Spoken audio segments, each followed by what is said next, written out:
목사님 반갑습니다. 저도 반갑습니다. 선교사님. 필라델피아에 오신 거 환영합니다. 예, 저도 굉장히 기쁜 마음으로 필라델피아에 다시 왔습니다. 아유, 감사합니다. 장성 목사님, 네, 예, 오셔서 필라델피아 목회자들 세미나도 해주시고 그렇게 소문을 들었는데 저는 참석하지 못했습니다. 간단하게 목사님 소개를 좀 부탁드립니다. 저는 서울 그 영등포구 양평동에 있는 새누리 교회를 섬기고 있는 장성 목사입니다. 그러시구나. 그 새누리 교회의 뜻이 궁금하네요. 네, 새누리 교회를 우리가 한자 표기를 할 때 저희 교회에서 쓰는 표기는 신천하입니다. 복음으로 새로워진 세상이란 뜻입니다. 전 처음 듣는데요. 한국말이 약간 서툴기도 하지만 새는 신이라는 뜻이고 네. 누리는 세상이라는 뜻이어서 예, 네. 복음, 굿뉴스로 예, 세상을 복음화시킨다. 뭐 그런 뜻으로 이해하시면 되겠습니다. 새누리 교회 이름도 참 좋습니다. 네. 목사님의 목회 철학은 어떻게 되시나요? 저희 교우들이 일주일에 한 번씩 외치는 구호가 있는데 네. 이제 그게 바로 저의 목회 철학을 담은 것입니다. 그게 뭐냐면 성경적 조직 신학의 실현. 조금 어렵네요. 네. 성경적 조직 신학의 실현. 예. 네, 제가 신학교에서 조직 신학을 가리키기 때문에 그 조직 신학에서 체계를 세운 그 내용 그대로 교인들을 가르치고 그걸 실현시키기 위해서 노력해야 되는데 그냥 조직 신학이라고 얘기를 하면 그냥 사변적인 신학이 될 우려도 있어서 성경적이라는 표현을 앞에 붙인 것입니다. 그러니까 성경에 근거한 책에 있는 신학을 보여주는 교회가 되었으면 한다. 그런 뜻이라고 생각해 주시면 좋겠습니다. 그러니까 보통 교회들이 복음으로 네. 기도하고 그저 뜨겁게 그렇게 막연히 나가잖아요. 근데 목사님은 보시니까 신학적인 신학교에서만 배우는 시스테미क 디알로지 같은 이런 것들을 또 성경적으로 잘 정리하셔서 교인들한테 훈련을 시키시는 거예요. 그렇게 생각할 수 있습니다. 그런데 어떤 신학 과목을 가리키는 게 아니고 예를 들어서 신학 과목 중에서 구원론이 있다면 그 구원론의 내용을 구원론이라는 타이틀은 안 하지만 설교 속에 그 가르침을 녹여내는데 좀 체계적으로 가르쳐야 되겠다. 뭐 그런 뜻입니다. 그래서 성경적 조직 신학의 실현을 목표로 하신다. 네.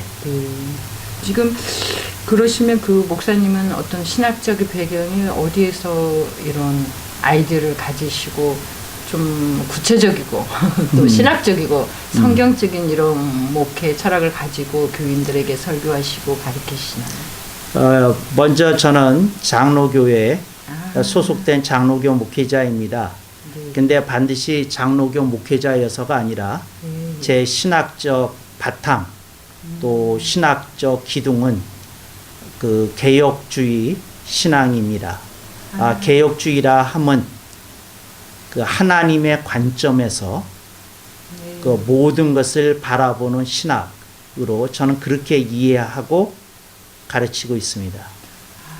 하나님의 관점에서 성경을 보고 또 우리 세상을 바라보고 현실을 바라보고 그래서 그거를 조직적으로 신학적으로 성경적으로 접목시켜서 알기 쉽게 네. 어려운 시스테미क 디알로지를 네. 알기 쉽게 교인들에게 전달해 주시는 그런 신학적인 배경을 갖고 계시네요. 네. 개혁주의가 여러 가지가 있는데 여기는 CRC라고 부르기도 하는 것 같은데 우리 여기에 있는 개혁 장로교하고 조금 틀리나요? 개혁주의는 장로교라면 교단에 상관없이 모두 다 따르는 신학적인 것이고요. CRC는 교단의 이름입니다. 그냥 일반적으로 개혁주의는 영어로 Reformed Tradition이라고 하지요. 그러니까 어떤 교단 교파를 초월해서 예, 리폼드 예. 트래디션이라는 엄브렐라 밑에 장로교도 있고 또 침례교도 있고 아, 또 일부이기는 하지만 회중교회도 있고 그렇습니다. 그러니까 리폼한 거나요, 진짜. 예. 리폼. 네. 그러니까 보수와 진보와 그런 모든 것들을 다 초월해서 정말 살아있는 좀 그런 실제적으로. 리폼드 트래디션이라는 말은 그런 뜻은 아니고요. 예. 그 종교 개혁자들의 사상을 가장 잘 집약한 그 칼빈주의에 토대한 신학이라고 이렇게 이해할 수 있겠습니다. 그러나 우리는 그 칼빈이라고 하는 한 신학자가 이렇게 집중적으로 조명되는 것에 좀 불편한 마음이 있어서 우리는 그분이 성경적으로 가르치려고 하는 메시지를 붙들고 있기 때문에 이제 칼빈이즘이라는 말보다는 리폼드 트래디션이라는 말을 선호합니다. 리폼드 트래디션 밑에는 프레스비테리안 그 장로교회가 있고요. 네. 그 다음에 또 그 리폼드 처치라는 개혁교회도 들어가 있고요. 이제 교파 이름을 얘기하는 겁니다. 네. 그리고 침례교회도 그 서던 베프티스트의 경우는 리폼드 트래디션 아래 있지요. 제가 써던 베프티스트인데 저희가 거기서 가리키는 거기서는 사실은? 근데 아니 예. 신학적인 그 조직 신학적인 컬러는 그래요. 그러니까 무슨 말이냐면 그 디나미네이셔널 백그라운드로 할 때는 베프티스트인데 거기서 가리키는 신학의 관점은 그렇습니다. 그러니까 개혁주의가 컨서브티브 비비컬인 거죠. 컨서브티브한 거죠. 그죠. 컨서버티브 한 겁니다. 베리 컨서브티브 한 거죠. 하죠. 그런데 이제 그 한국에서는 장로교가 그 장로교를 통해서 개혁주의가 소개됐기 때문에 장로교 이꼴 개혁주의 이런 생각이 있는 그래서 거죠. 제가 아까 네. 저는 CRC가 개혁의 머리가 딱 이렇게 돼 있는데 우리 침례 교수는 감히 개혁이란 말을 하는 분이 없어요. 그래서 이제 한국의 침례교는 그런가 보다 하고 질문을 제가 그래서 이제 많은 교회가 그러면 제가 감리교 출신이기도 하지만 감리교도 그런 개혁 안에 들어가는데 이제 그 조직신학 조직신학 좋은 교수한테 배웠어요. 이제 여쭤보면 이 베프티스트 그 디올로지안들이 무슨 얘기하는 걸 싫어하느냐면 이렇게 리폼드 트래디션하고 연관이 됐다는 말하는 걸 불편하게 여겨요. 왜냐하면 그거는 장로교 쪽에서 중장하는 용어라는 생각 때문에 그걸 안 하는데 신학적인 성경을 해석할 때는 결국 둘로 나눠지거든요.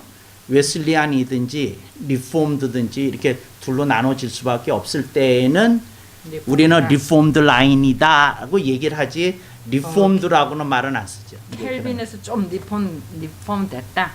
좀 그러나요? 그런 건 아니고. 그러니까 켈빈이 너무 틀에 박힌 장로교적인 아니 그런 게 아니고요. 그 개혁주의를 가장 잘 가르친 사람이 칼빈인데 그 외부에서 장로교를 공격을 할 때에 너희들은 칼빈주의 아니냐 이제 이렇게 얘기를 하거든요. 근데 장로교는 그 신학자 개인이 부각이 되는 게 싫어서 애당초서부터 무슨 용어를 안 썼냐면 칼빈주의라는 말을 안 쓰고 개혁주의라는 말을 썼어요. 근데 그 개혁주의라는 말을 쓴 이유는 종교개혁의 정신을 지켜나가야겠다는 생각으로 그걸 쓴 건데 외부에서는 기독교 강요를 쓴 요한 칼빈의 사상 아니냐 그래서 칼빈이즘이라고 부르고요. 우리 스스로는 칼빈주의라는 말 개인이 부각이 되는 용어가 싫어서 리폼드 트래디션이라고 쓰죠. 이 목사님 그 리폼 트래디션을 그 부분에 대해서 다시 한번 정리 좀 해주세요.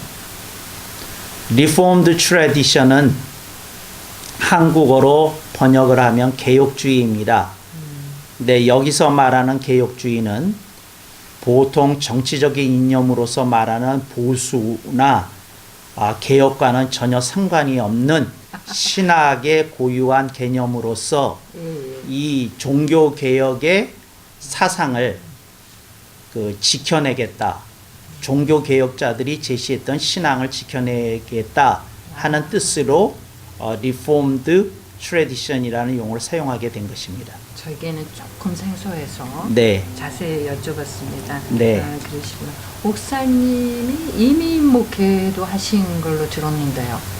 예, 제가 만 15살에 이민을 와서 미국에서 한 20년 살았습니다. 중고등학교를 여기서 나오신 거네요? 고등학교를 나왔죠. 아. 신학교라. 예. 예, 그랬고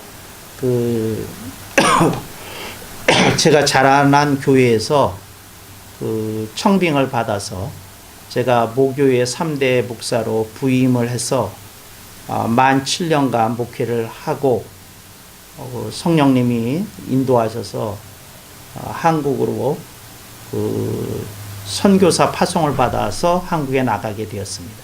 그러면 목사님은 지금 한국에 파송된 선교사님이시나요? 아니, 선교사로 파송을 받아서 3년 사역을 했고요.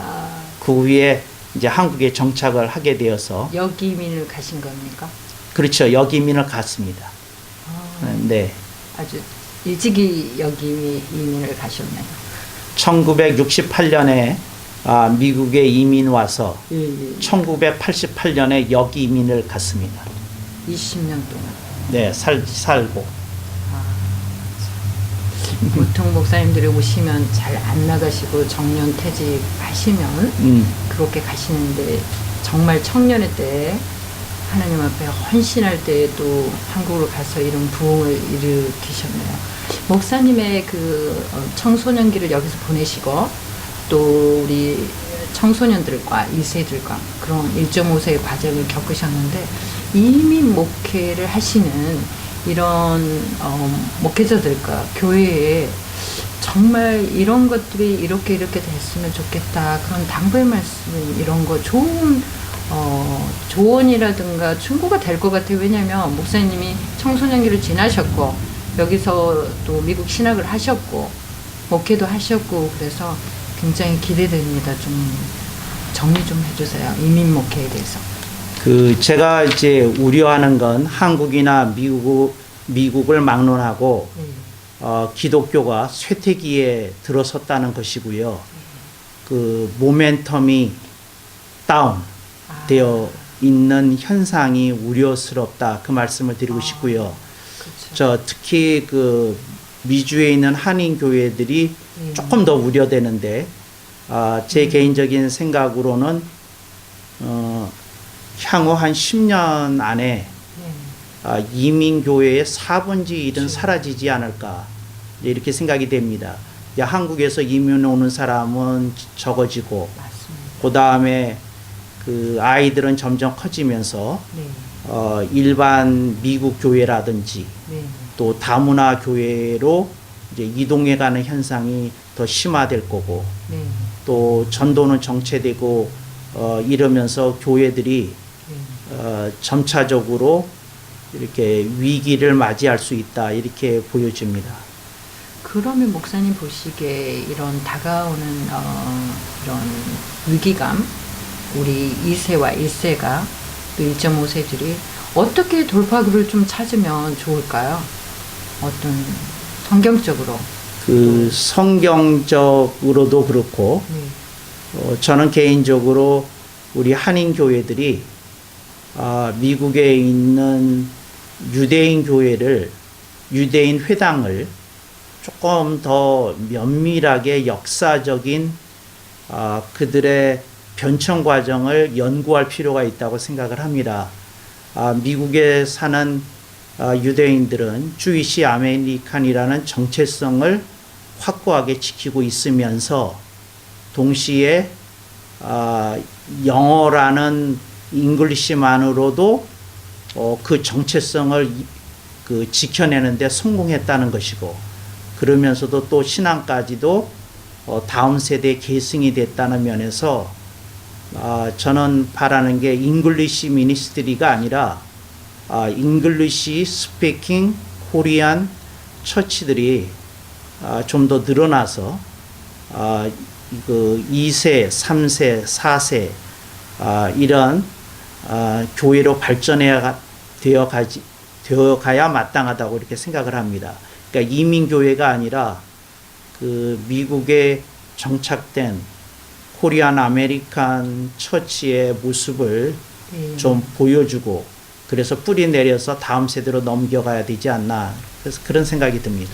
그러니까 유대인들은 그 뿌리 깊은 유대인 정체성을 자랑스러워하고 자부심을 갖고 있고 또 어느 나라에 흩어져 살든지 그들은 기도를 하고 묵상을 할 때는 반드시 히브리어로 읽어요. 제가 이제 이스라엘 선교사니까. 그러는데 그 사실은 잘 쓰지도 못하고요. 그러는데 쉐마 들어서 그렇대요. 자꾸 들었어요. 그거를 읽지도 못하고 쓰지도 잘 모르는데 읽는 것 같이 읽습니다. 저는 신기했어요. 신기했는데 지금 목사님 지적하신 대로 유대인의 정체성. 그래서 우리 한인들이 그렇게 집에서라든가 기도 시간에라든가 예배 시간에 그렇게 그 한인의 그 정체성을 회복하는 데는 그러면 성경을 좀 한국말로 읽고 기도하고 찬양하고 그런 거는 어떤가요? 그 좋은 지적을 해주신 거고요. 그 저는 그 우리 한인 이민 교회들이 겪었던 일들을 유대인 회당들이 오래전에 이미 겪어왔고 그들이 그 한 100여 년이라는 미국 역사 토양 속에서 이렇게 변청 과정을 겪어오면서 이렇게 일부는 해산되기도 하고 또 생존하기도 하고 변환되기도 했는데 그 과정을 모델로 삼아서 조금 할 필요가 있다고 생각을 하고요. 그 이제 중요한 거는 그 미국에서 그들이 이제 영어만으로 모든 소통을 하면서도 그 종교 의식 가운데 히브리어를 사용하도록 권장하고 그렇게 노력을 하고 또 영어로 알파벳으로 토를 달아서라도 히브리어 원음에 가깝게 이렇게 하도록 하는 그런 정신을 가지고 가르치는 것처럼 우리도 좀 그렇게 할 수 있으면 좋겠다. 그래서 영어만이 네이티브 랭귀지가 이미 된 이민 그 이민 2세들, 3세들, 4세들이 편안하게 다닐 수 있고 그러면서 그들이 에트닉 아이덴티티를 지켜낼 수 있는 교회들이 좀 더 건강하게 이렇게 뿌리 내릴 수 있었으면 좋겠다 그런 생각을 합니다. 그런데 좀 아쉬운 건 지금 그런 모델의 교회는 별로 없고 멀티컬처럴 처치 그러니까 다문화 교회 쪽으로 가서 그 한인 교회들 중에 그 보여지는 모습은 코리안 처치가 아니라 회중의 감소에 따라 에시안 처치 비슷하게 이렇게 변형되는 게 있는데 그건 좀 아쉬움이 있다. 제가 아시안 미니스트리에 대한 어떤 혐오감이 있어서가 아니라 좀 이 코리안 아이덴티티를 지키는 노력이 조금 더 강화될 필요가 있겠다. 개인적으로 그렇게 생각합니다. 아쉽죠. 지금 네, 네. 많은 대형 교회들이 잉글리시 미니스트를 따로 분립시키고 또 초빙해서 교회 부모랑 같이 차 타고 와서 세퍼레이션 해서 빌딩도 다르고 그런 것들이 한참 유행했었죠. 90년대에서부터요. 지금도 또 일부 교회는 그렇게 하고 있고요. 아직. 그래서 저희는 KM인가 UM인가 늘 이렇게 해왔는데 목사님 지적하신 대로 지금 멀티 컬처 멀티 처치 이렇게 해서 또 다른 무브먼이 일어나고 있는 것 같아요. 네. 잘 지적해 주셨는데 그렇다면 어떻게 목회자로서 뭐 담임 목회 목사님이라든가 또 이렇게 당회장들이라든가 이런 어떤 재직들이 어떻게 이렇게 우리 한인들의 2세, 3세들의 정체성을 회복하는데 어떤 길잡이가 됐으면 좋을까요? 제가 그 질문을 이제 미국에 올 때마다 아무도 제게 묻지를 않는데 혼자 생각을 했어요.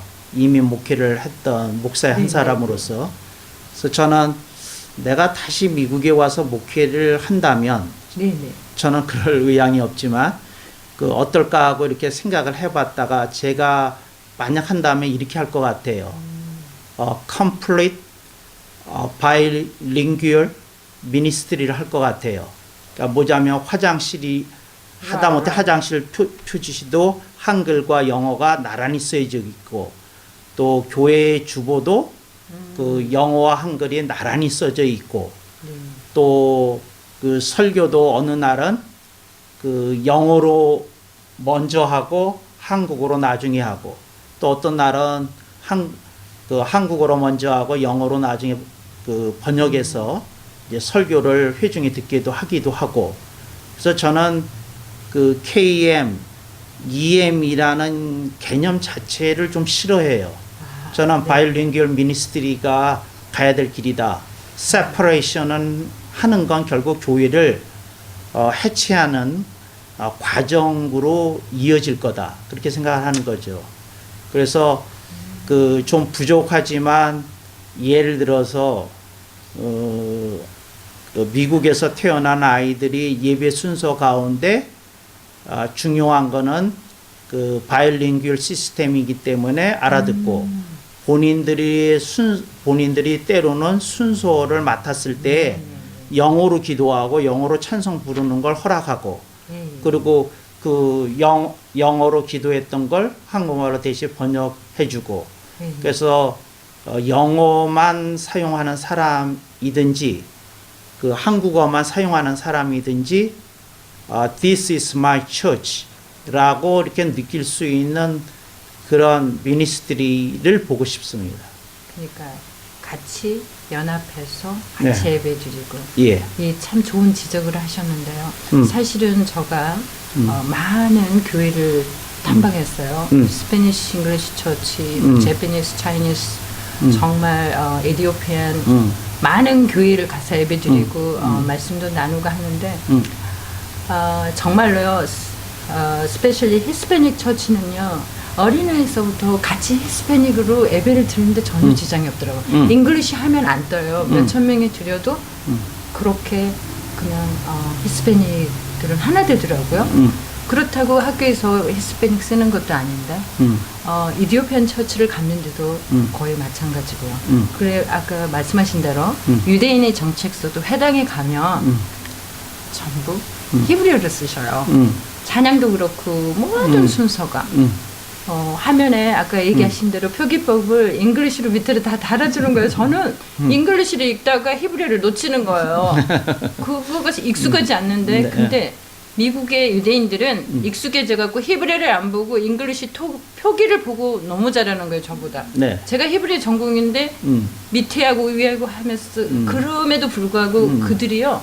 서로 인사 나오고 그리딩하고 할 때는 히브리어를 써요. 그렇죠.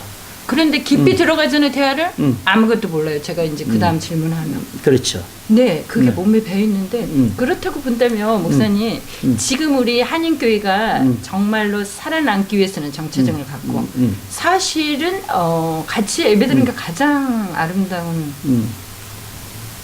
본보기 또 모델이 되지 않을까 싶네요. 그렇죠. 그래서 아까 말씀드린 대로 그 조금 연구하는 팀이 있어야 될 것 같고요. 네. 그 다음에 유대인들이 실제적으로 어떻게 하는지를 조금 이렇게 세세한 면까지 다 다룬 책 같은 것이 좀 나올 필요가 있고요.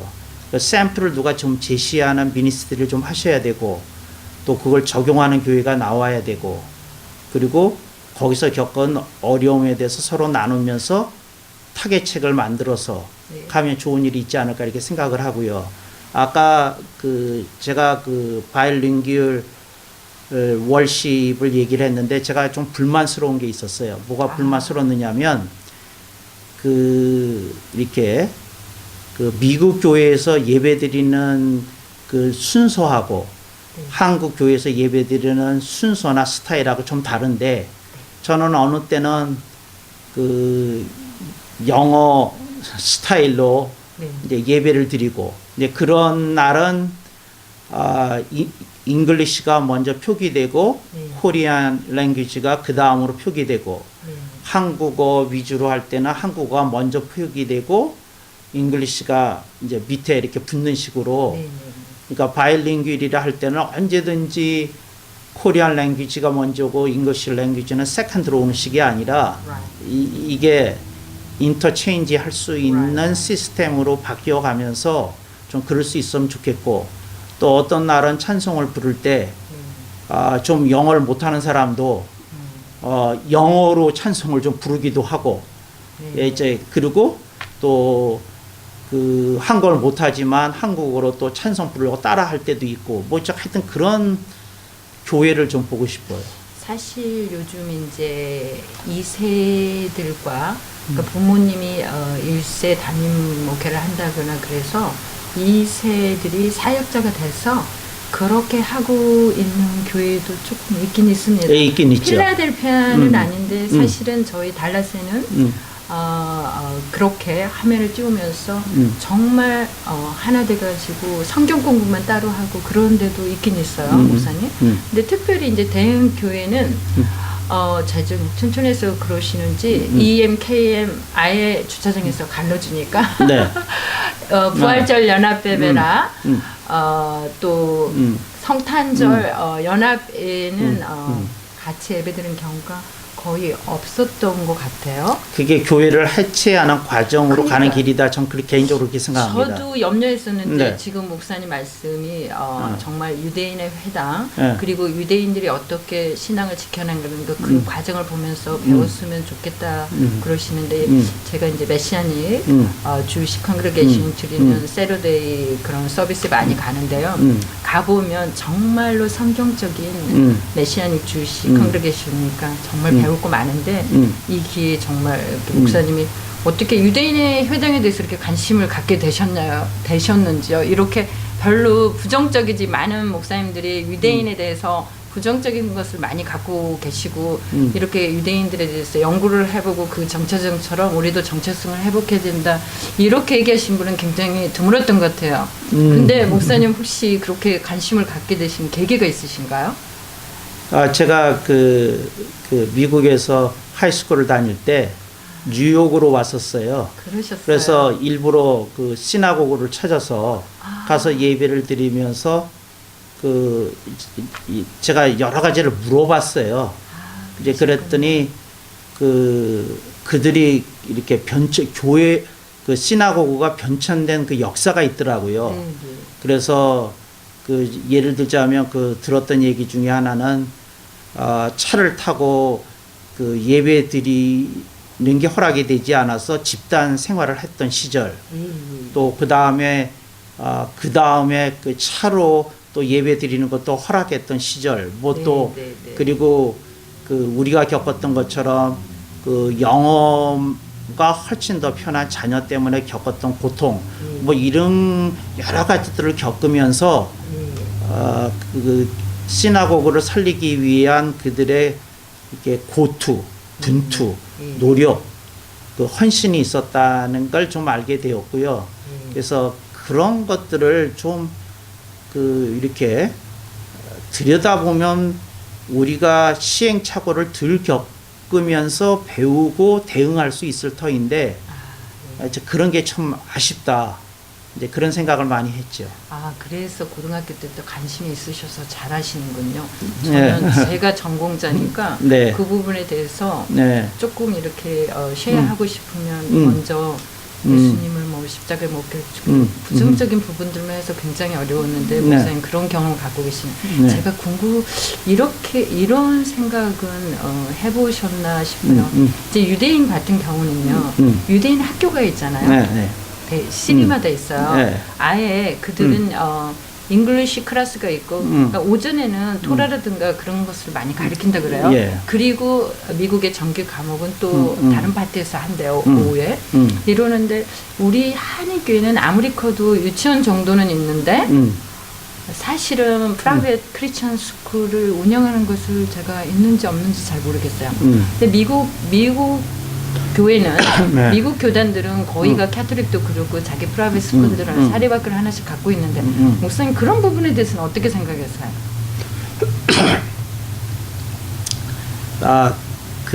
그건 이제 천주교가 가장 잘하고 있는 일이기도 한데요. 네네. 제가 또 천주교에 관심이 있어서 천주교를 들어보면서 감탄한 건 저들이 그 천주교가 캐톨릭 스쿨에다가 엄청난 투자를 하더라고요. 네, 네.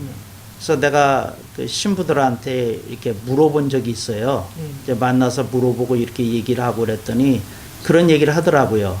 그러니까 뭐냐면 그 카톨릭 스쿨에서 유치원서부터 네. 고등학교까지 다 해도 네, 네. 대학을 가면 네, 네. 거의 한 70%는 카톨릭 처치를 떠난다고 이제 그런 얘기를 하면서 한 가지 재미있는 얘기를 하는데, 그런데 카톨릭 스쿨 출신들은 늙으면 돌아온답니다. 그리고 그 신부가 농담 비슷하게 더 재미있는 얘기를 해주는데, 재산까지도 갖고 돌아온답니다. 그래서 유산을 그들이 죽을 때 되는 기부를 하고, 그래서 천주교회가 그 재산을 지킬 수 있다고 이제 그렇게 이제 농담 비슷하게 저한테 얘기를 해줬어요. 그리고 나중에 이제 알아봤더니 실제로 그 천주교에서 그 호스피스 프로그램을 굉장히 강력하게 시행하고 있고, 그 유산을 남기는 것의 가치, 그리고 또 그것을 어떻게 쓸지에 대한 프레젠테이션이 굉장히 강하다고 들었어요.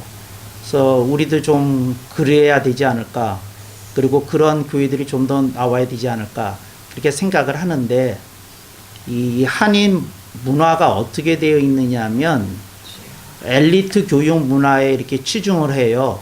그래서 뭐냐면 우리가 세운 학교가 무슨 권위가 있겠냐, 미국의 백인들이 인정하는 학교를 가야지 그게 학교다운 학교지 하는 거의 절대 신앙 같은 어떤 그 학교에 대한 선입견이 있어요. 또 우리가 그런 걸 좀 이렇게 타파하면서 이 크리스찬 스쿨을 좀 세울 필요가 있겠다. 전 개인적으로 그렇게 생각합니다. 만약에 목사님이 여기로 다시 이민 목회 오실 생각은 없다고 아까 얘기하셨지만, 네. 이제 여기서 청소년기를 고등학교를 졸업하시고 여기서 공부를 하시고 목회도 하시고 한국 목회도 하시고, 이 정말 나라도 위태롭고 세계도 지금 위기 상황에서 한인들의 코리안의 그 아이덴티티와 그런 프라이드 같은 이런 것, 정체성, 정말 그 셀프 스팀 같은 이런 것들을 좀 자긍심 같은 것을 키워주기 위해서 어떤 좀 목회자로서, 또 보시니까 또 신학자로서, 또 이렇게 가르치는 지도자로서 어떻게 그럴 생각은 없으신지요? 다시 이곳에 이런 토대를 만들고 지금 없어요. 목사님 같은 그런 목회 철학을 갖고 계신 분도 찾기가 힘들고, 또 그렇게 어느 나라와 민족을 또 본보기를 해서 배우고 싶다는 그런 하신 분들 드무신 것 같고, 그렇다고 보면 이렇게 다시 이 동부 쪽에서 그러는 무브먼을 할 수 있는, 뭐 직접 오시지 않더라도 어떤 계획이라든가 또 교회와 목회자들과 연대해서 그런 것에는 어떤 관심을 갖고 계신가요? 궁금합니다. 그 마르틴 루터 킹 목사님이 I have a dream 뭐 이런 얘기, 이제 그런 유명한 연설을 했지 않습니까? 네네. 제가 이제 이런 생각이 들 때는 있어요. 미국에 있는 한인 그 크리스찬 중에서 네네. 독지가가 있어서 네네. 그런 사람들이 친구인데 네네. 한 10명이 모였는데, 네네. 목사님 우리가 돈이 있습니다. 그런데 정말 가치 있는데 돈을 쓰고 싶습니다. 그러면 그분들에게 저한테 달라는 게 아니라 여러분들의 이러한 목적을 가지고 그 어떤 파운데이션을 만들어서 그 여러분들의 그 재산이 정말 소중한데 그 쓰였으면 좋겠다고 이렇게 애드바이스 해주고 싶은 생각이 있고요. 그들이 묻기를 목사님 어떻게 하면 되겠습니까 하고 묻는다면 그들에게 이렇게 얘기할 거예요. 그 가장 똑똑하고 가장 그 미래가 기대될 수 있는 청소년들을 미리 서머 스쿨일 때나 윈터 스쿨 때에 훈련을 시키면서 신학교를 가도록 격려해주고, 그 다음에 그들에게 그런 비전을 심어주고, 그리고 그들이 그런 비전을 가지고 그런 목회를 한다고 했을 때 그런 파운데이션이 좀 그 처치 플란팅에 개입해서 좀 도와주고, 그래서 샘플이 되는 교회들이 모델이 될 수 있는 교회들이 좀 세워지는 서포트를 하는 게 중요하지 않을까. 그래서 리더가 중요해요. 그래서 그런 리더들을 좀 돈 걱정 없이 공부하게 하고, 그리고 그들이 훈련시켜서 그런 비전을 가지고 하게끔 하면 좋지 않을까. 그래서 그들 중에 어떤 이는 예를 들어서 카톨릭 스쿨이 잘하는 것에 대한 연구에서 어떤 자료를 내놓고, 어떤 이는 유대인 회당의 변천 과정을 가지고 실제적인 자료, 그냥 무슨 역사적인 논문이 아니라 자료를 좀 내놓기도 하고, 그리고 한인교회가 나가야 될 방향에 대한 그림으로서 어떤 그 프로젝트를 제시할 수 있고, 좀 그러면 좋겠다 이렇게 생각을 합니다. 그런데 지금 안타까운 건 한인교회들이 쳐다보고 있는 건 성공하고 있는 교회, 그것도 메인라인 백인 교회에 이렇게 좀 이렇게 뭐라 그러나 푹 빠져 있는 느낌이 있어서 그건 결국은 그 미국적인 교회이지 맞습니다. 코리안 아이덴티티를 지켜내는 의미의 교회는 아니다. 맞습니다. 아직 우리 코리안 디아스포라가 해야 될 일이 있는데 우리가 그것에 대해서 좀 생각하면서 리더를 키워내야 되지 않을까. 이제 그분들이 그런 목적을 가지고 뭐 하면 한 분이든 두 분이든 하면 의미가 있지 않을까. 그래서 제대로 된 신학생을 키워내는 게 중요하고요. 그들이 그런 비전을 가지고 구체적인 계획을 담는 게 중요하고, 그들이 돈 걱정 없이 공부할 수 있도록 좀 밀어줄 수 있는 어떤 배경이 될 수 있으면 좋겠다. 그런 드림이 있죠. 특별히 유대인들은요. 네. 도네이션이 생활화되어 있어요. 그렇죠. 네. 유대인들의 이 학교라든가 유대인들은 대학까지도 있잖아요. 네. 거기에는 거의 장학금으로 다 가고 있어요. 그렇죠. 그래서 각 분야에 네. 전문가들을 엄청 키워내서 네. 유대인들이 의료계, 경제, 정치, 법조계를 잡고 있는 거가 목사님 지적하신 대로 이런 독지가들이 너무 몸에 배어 있는 거예요. 이렇게 생활화되어 있는 게 이분 유대인들의 삶인 것 같아요. 지금 또 지적하신 대로 미국 교회가 사실은 쇠퇴하고 있어요, 목사님. 미국 교회도 텅텅 비어가고 굵직굵직한 교회들이 다운타운 같은 건물만 있어요. 그렇죠. 그래서 사실은 미국 교회가 성공한 게 지금 아니거든요. 그 모델이 지극히 모델은 아닙니다. 아니어서 목사님이 지적하신 대로 그런 유대인의 정체성을 닮아가고 또 성경적이고 그게 굉장히 지금 좋은 아이디어인 것 같아요. 제가 보니까 그럼 전문가를 양성하고 각 분야에서도 활동할 수 있도록 특별히 똑똑한 애들, 그런 일찍이 신앙심이 또 있는 애들, 아이비만 보내지 말고 명문대만 보내지 말고 정말 신학으로 해서 우리 차세대가 정말 주 안에서 각 분야에서 잘 할 수 있도록 이런 교육을 시스템을 할 수 있는 거. 그러려면 어떤 단체도 좀 마련돼야 될 거고 뭔가 할 건데, 정말 이 방송을 들으시는 우리 그 1.5세라든가 1세라든가 이런 분들이 내 자식의 성공에만 좀 치우치지 않고 그런 독지가들이 좀 나와서 이런 일을 정말 하겠습니다. 유대인처럼 전 재산을 기부하면서 이런 신학생을 해주세요. 이런다면 정말 변화가 일어날 것 같나요, 목사님? 네, 그렇습니다. 너무 흥분돼요, 목사님. 지금 그 아이디어가 네. 다시 한번 좀 이렇게 후소력을 좀 해주시고 그 부분에 좀 목사님께서 기도하시면서 아웃라인을 좀 이렇게 잡아주시면 정말 사실 뭐 많은 분들이 성공하신 1세들도 많이 계시잖아요. 그런 분들은 도전장을 좀 보내주세요. 그 성경을 보면 네네.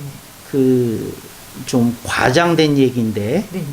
하나님이 엘리트주의자 같은 면이 있으세요. 그래서 창세기를 한 가지 예를 들자면 제가 이렇게 얘기하거든요. Genesis is the book of four persons. 아멘. 아브라함과 이삭과 야곱과 요셉의 Right, 얘기다. right. 그 천지창조 얘기 뭐 그런 거 다 중요하지만 네, 네, 네. 결국은 four generation에 대한 스토리다. 그런데 중요한 건 한 사람의 리더가 아멘. 바로 섰을 때 또 아멘. 그 신앙이 다음 세대로 갔을 때 얼마나 아멘. 중요하다 하는 걸 아멘. 보여주신 것이라고 생각이 든다고 말씀드리고 싶고, 네, 그래서 어떤 한 사람이 시작을 하면 아멘. 그 다른 이어받을 사람이 있지 않을까, 아멘. 그리고 또 확장이 될 수 있지 않을까. 아멘. 그래서 리더를 키워내는 게 중요하다고 생각을 하고, 또 리더를 키워내는 것도 중요하지만 중요한 건 어렸을 때서부터 아멘.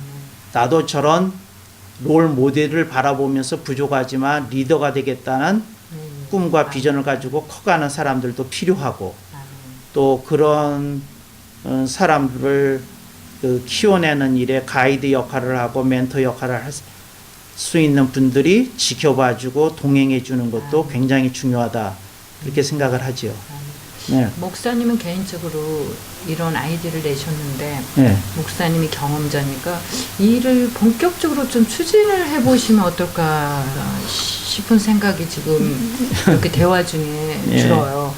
왜냐면 아무나 갖는 꿈도 아니고 목사님한테 주신 꿈과 비전이 아닐까. 그리고 또 우리 사실은 1세에서 이민 1세대를 살고 있는 거라 본격적으로 물론 많이 올라가면 하와이부터 시작해갖고 이민은 길지만 본격적으로 이민이 시작돼서 붐이 일어난 거는 지금 1세들이 7, 80대 되셨고 저희들이 1.5세쯤 되고 2세, 3세까지 지금 오는 그런 상황이잖아요. 반드시 필요한 일인 것 같아요, 목사님. 그래서 목사님께서 이런 비전을 제시해 주시고 또 이런 죄 정도를 깨워주시면 굉장히 우리 디아스포라들이 유대인 디아스포라처럼 우리 한인 디아스포라들이 체계적이고 또 성경적이고 지금 목사님의 목회 철학을 제가 처음 여쭤봤을 때 성경적이고 신학적인 그거를 현실화 이렇게 시켜서 교육하고 훈련시키고 실현시키는 거다. 그러는데 그런 실질적인 성경이 몸에 배어서 시스템으로 이렇게 돌아가는 이곳이 목회의 정목이 되고 또 할 수 있는 거가 지금 쭉 얘기를 말씀을 들어보니까 그건 것 같아요. 결국은 교육, 차세대, 아브라함처럼 그 4대가 이렇게 정말 신앙을 모두 넘기는 거. 그래서 저는 목사님께서 기도하시면서 이 일에 좀 적임자라는 생각이 자꾸 드니까. 네. 그러네요. 제니시스가 그렇게 4세대의 그런 도전적인 그 말씀 많이 도전받고 목사님 이렇게 지금 이제 특별히 네. 필라델피아가 이렇게 중요한 약간 성시적인 모든 토대가 됐던 곳이잖아요. 네, 네. 그러니까 이런 일들이 저는 개인적으로 필라델피아에서 좀 일어났으면 좋겠다. 이 동부를 그렇죠. 중심으로 해서 네. 그런 생각을 합니다. 네. 그래서 목사님께서 다시 한번 목회 철학과 더불어서 이렇게 당부 말씀 우리 한인들한테 정말 여기에서 살으셨던 1.5세로서 또 목회자로서 그렇게 바라보면서 안타까운 이거를 좀 정리를 한번 해주시면 감사하겠습니다. 지금 그 한국의 그 뉴스를 보면서 우려하고 또 비통해하는 우리 한인 그 교민들이 많이 계실 거라는 생각이 들어요. 그런데 그 한국을 위해서 먼저 기도해 주시라. 그래서 저는 그 두 가지를 먼저 놓고 기도해야 되는데 국민 대화합, 국민 대통합이 이루어지는 대한민국이 되게 해달라고 이제 이걸 꼭 기도해야 되겠고요. 그 다음에 그 해외 교민들이 잊지 말아야 될 것은 해외 교민들은 대한민국을 지키는 보루라는 거, 기도로 지켜야 되는 보루, 여기서 엘리트를 키워내서 한국을 리드할 수 있는 사람을 키워내야 되는 보루다, 그렇게 생각을 해요. 사실은 그 한국 안에서 있는 분들이 이제는 굉장히 부유해져 가지고 시야가 좁아지고 있어요. 내가 대한민국을 바라보아도 미국에 있는 그 교민들이나 또 여기서 자라고 맞습니다. 있는 청소년이나 청년들이 얼마나 잘 보이겠어요.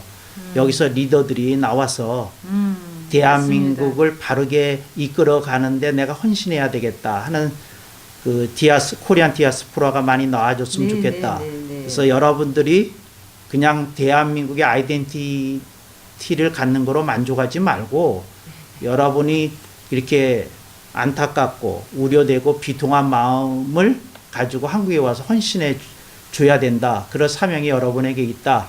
그 말씀을 꼭 드리고 싶고요.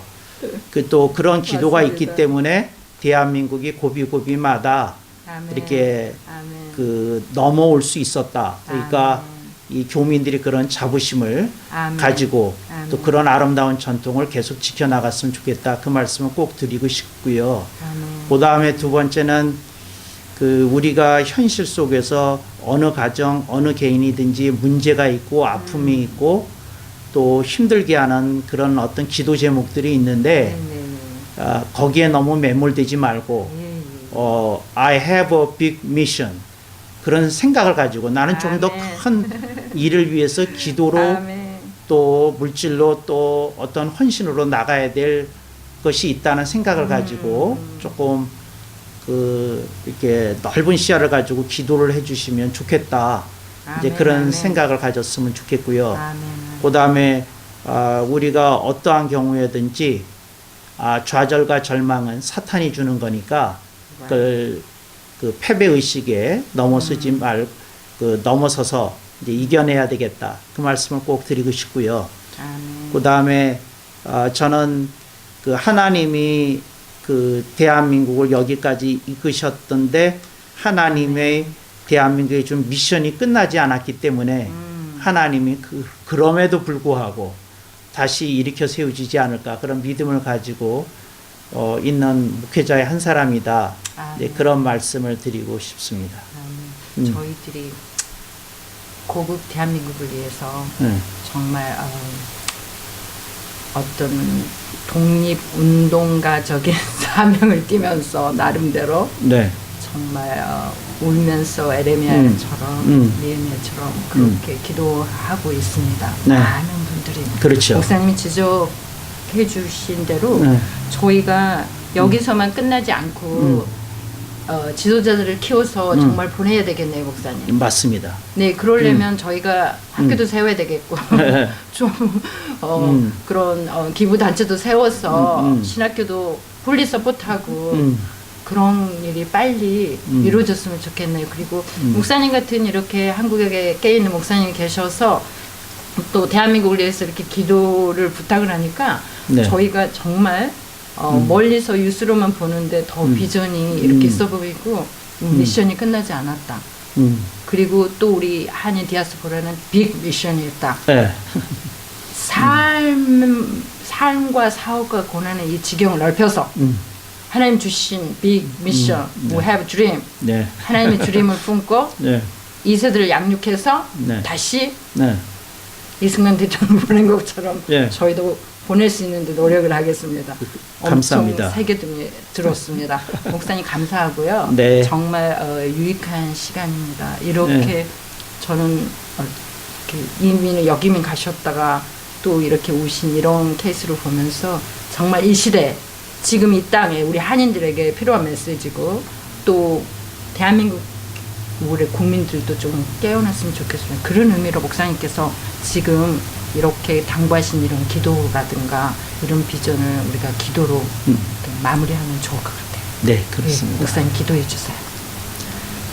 좋으신 하나님 아버지, 아멘. 이런 특별한 기회에 아버지. 인터넷 복음 방송을 통하여 소중한 대담을 나누게 해주시니 감사합니다. 아멘. 하나님, 우리는 분명히 믿습니다. 아멘. 우리가 일제의 압제 속에서도 기도하고 주님께 매어 달렸더니 그렇습니다. 하나님이 우리 민족을 불쌍히 여기시고 그렇습니다. 귀하게 쓰시기 위해서 아멘. 대한민국을 건국하게 하시고 아멘. 대한민국의 교회를 들어서 하나님 영광 받으셨던 일들을 기억합니다. 아멘. 아버지, 우리가 잘하였다 함이 아니라, 주여. 우리가 잘할 수 있다 함이 아니라, 그렇습니다. 우리가 너무도 부족하기에, 그렇습니다. 너무도 연약하기에, 너무도 부끄럽기에 하나님께 다시 한 번 더 매달립니다. 아멘. 아버지 하나님, 우리의 수치에도 불구하고 예레미야를 통해서 주님이 말씀하셨던 것처럼 그렇습니다. 하나님이 예루살렘 저자거리를 다니면서 그렇습니다. 등불을 들고 한 사람을 찾듯이 그렇습니다. 한 사람의 리더를 찾는 그 그렇습니다. 음성을 듣게 해 주시옵소서. 아멘, 아멘. 아버지, 방송을 듣는 이들이 주여. 또한 해외에 있는 교민들이 자부심을 가지고 아멘. 내가 그 토치를 이어받아야 되겠다. 아멘, 아멘. 내가 한 사람으로서 그렇습니다. 몫을 해야 되겠다 아멘. 하고 일어서는 일들이 있게 해 주시옵소서. 아멘. 아버지, 원합니다. 아멘. 인터넷 복음 방송이 주님의 붙들심 속에 발전하는 은혜도 주시옵소서. 아멘. 오늘의 기회와 대화를 감사하며 예수님의 이름으로 기원하옵나이다. 아멘. 감사합니다.